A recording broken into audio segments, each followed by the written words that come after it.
Gue bukan Islam, bukan seorang muslimah, tapi lu gak perlu jadi Islam untuk tahu hal ini, terutama perempuan-perempuan, bahwa Islam itu tidak pernah mengajarkan poligami. Tapi kan di kitab kami ada, Kak.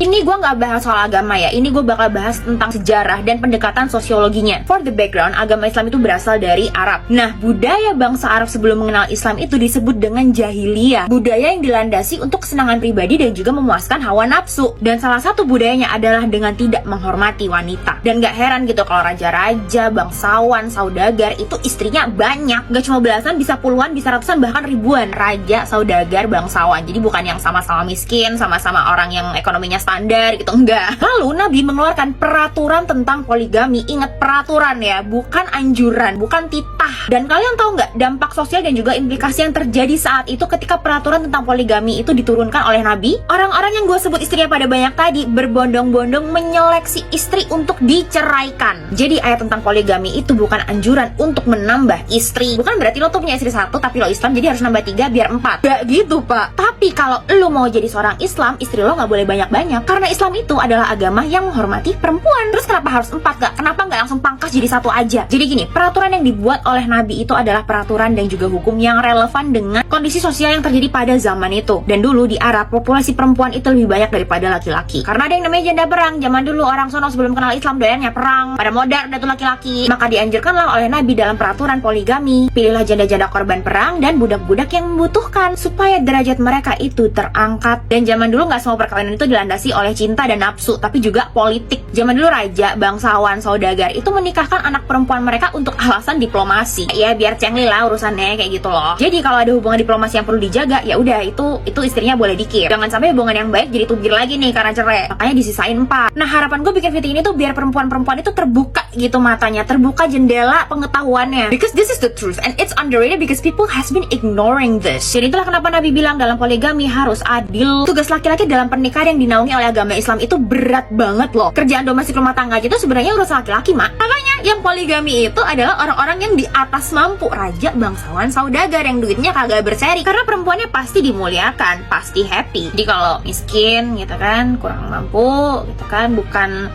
priayi gitu ya istilahnya. Nikahin 1 aja dibikin bahagia lahir batin dunia akhirat.